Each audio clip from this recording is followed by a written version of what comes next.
Hey there, this is Tom, and this is going to be a short video walkthrough of the use of the new debate scan forms.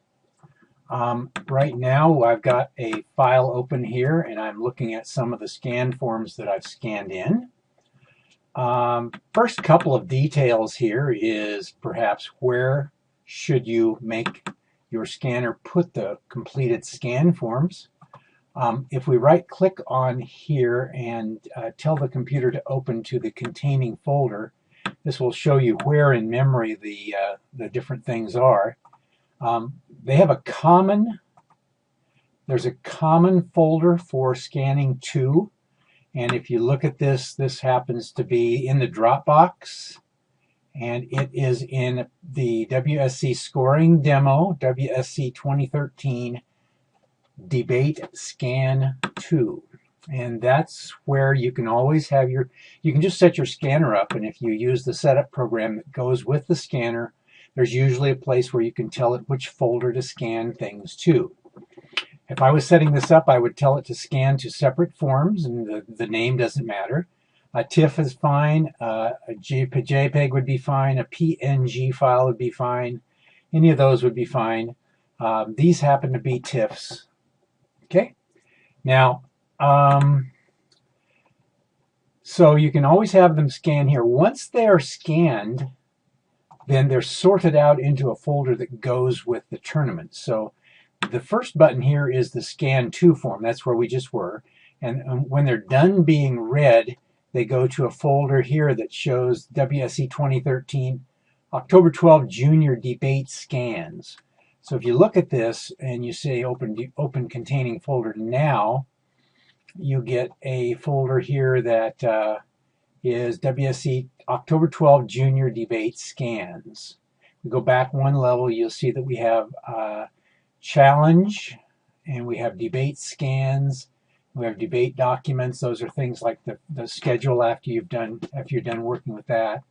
And reports is things like if you open the reports up, you can see where the certificates are and things like that. So there's a folder here for October 12th Junior, and it's in there where you put your debate scans. Right now, that's where we're showing in this button right here, show scanned forms. Okay, so if you go to a tournament, then you're just grab the forms when they come in, scan them into a folder. If you have it set up correctly, you can set your folder to this debate scan to folder, which never moves. That would always be in the current year debate scan to. And then once you're done scanning, you should look for them if you need them in the scanned forms. And depending on which one you logged into, here I'm logged into the 2013 Junior Budapest, it'll go into that particular subfolder. Okay, now now I'm going to scan from these target folder, the one that they're stored in, because I've scanned these several times already. And I can look at any of the forms here by just scrolling down, and it brings the form up and shows it to you. I've got forms that are marked a number of different ways, and they have different sizes. This one has much larger margins than these here do. As you can see, the size of the sheet's different a little bit. Shouldn't really matter very much if you set things up. Now, nothing's going to work very much right when you hit the scan button unless you can find this top left block here. And that's controlled by the locator search area. So if I pop this open for one of the forms from the current tournament, hopefully they're all kind of similar, have this box so that it runs into this black square on the top left corner of the sheet. Once we find that one, then it searches down and it finds the related ones, and it searches over just a little bit and finds these. And then there's some other routines that try to find the right edges of these different boxes. Okay, so you can just adjust this the search area, move it up, move it down, you can move it left, move it right, move it left, and so on. Okay, so you should put one of the documents in there and then set the search area. Once that's done, you can go ahead and hit the search button. Let's clear out our data. This is the data table down here. This is the the table up here that shows the forms that are available to be scanned. And then this is an image of the scanned form. All right, so I'm going to go in here and grab a form here and check to make sure that it's going to hit the area to begin with. And now I'm going to hit the scan button. And with a little bit of luck, you'll see this following pattern when you are done looking at it. You'll see the green areas, which are the search areas when it's trying to find the black boxes.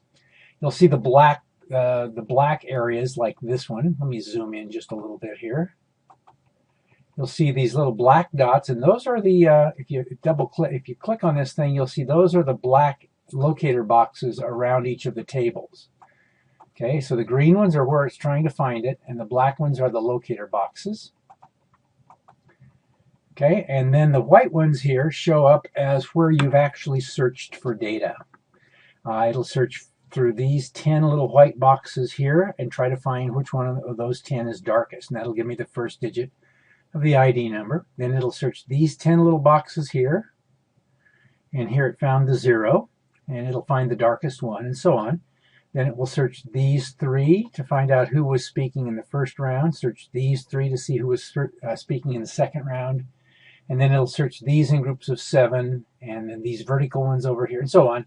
Right down the list, you see how it has these 6 here are all white, and then these are in groups of 7, 7, and 7, and so there's 9 groups here that it tries to find, and then so forth. So there's a bunch of white areas on the form that it'll try to locate and find the data. It's possible when people scribble all over their forms that it may foul up finding something, and it won't look like this. It won't look like this if you have that. Now I have a form here that actually I haven't figured out why it's giving me trouble. Let me show you a messed up form. This one's in color, and that may have something to do with it. When I try to scan this, I get a mess. It didn't find one of my black boxes, and so it's little white squares that it searched through. They don't look quite right. Okay, so this one clearly is one where you could enter it by hand and just put the data in. I mean, if you have to, you can always go back and do that. So if you get some forms that are behaving badly, and we don't have the adjustments made for those forms, then you can just go ahead and enter it by hand. To do that, you can enter it right down in here. You can just enter each form that you scan in gives you 6 student scores. Let me expand that out. Whoops, we lost something here. What did we lose? I don't know what happened there. Let me close and reopen and see what happened there. See if that helps. Let me resize it to fit the screen. Okay. Now one more try here. Okay, we'll just scan a form. Here we go. And this one looks good. You can see if it looks good right here. Now, after you've scanned them all in and processed them, that is to say you've hit this button and hit the scan and it does the processing, what that does is it takes this image and turns it into, hopefully, 6 lines of data here. Let's look at this a little bit. Let's do one more. Let's see if this gives us another set of data. Yeah, so now we have a couple of forms scanned in.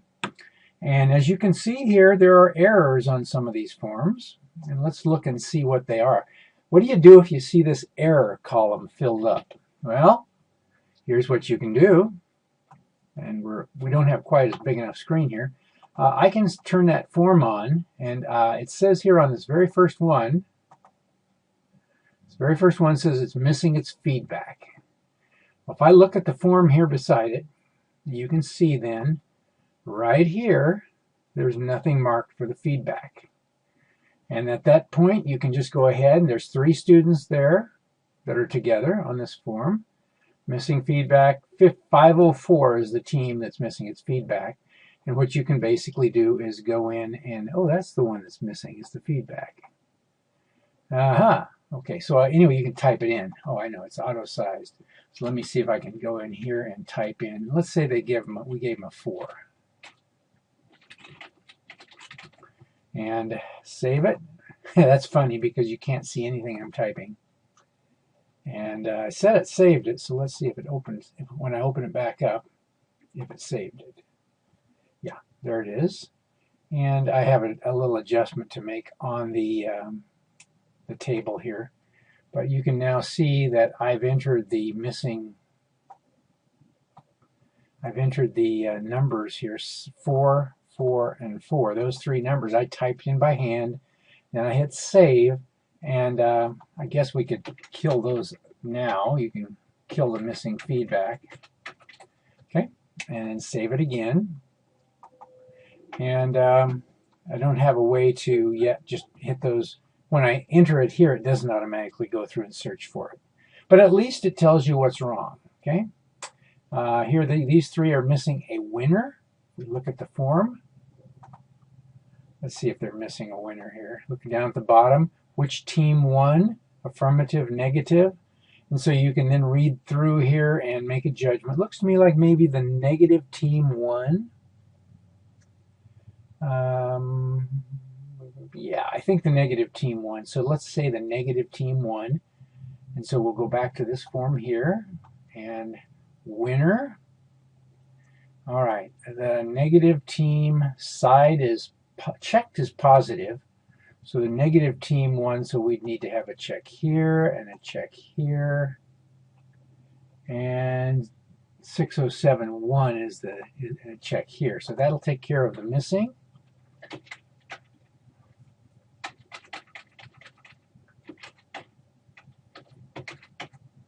And the other three also are marked as missing.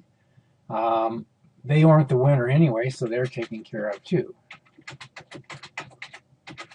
Okay, so that takes care of these forms for their missing data.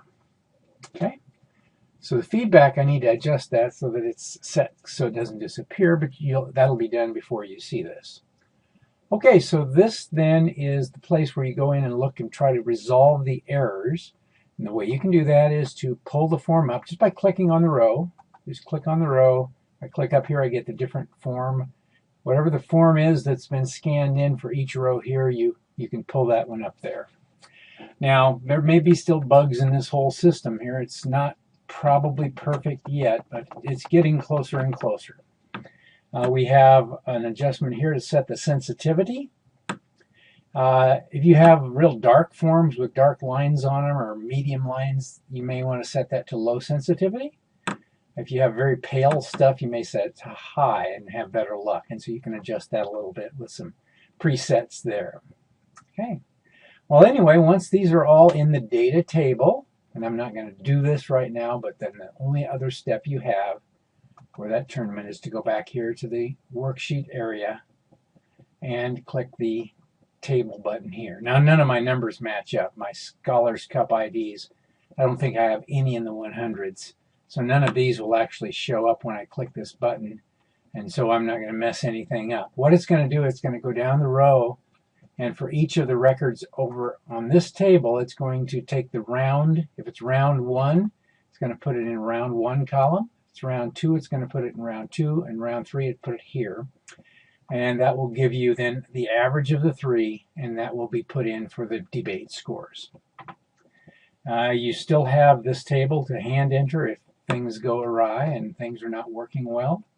It's very possible, especially at first when we're trying to get the scanned forms in. Time goes by, I think we'll solve most of those issues and have a good time with this. So, hey, thanks for listening, and I hope this helps. Bye for now.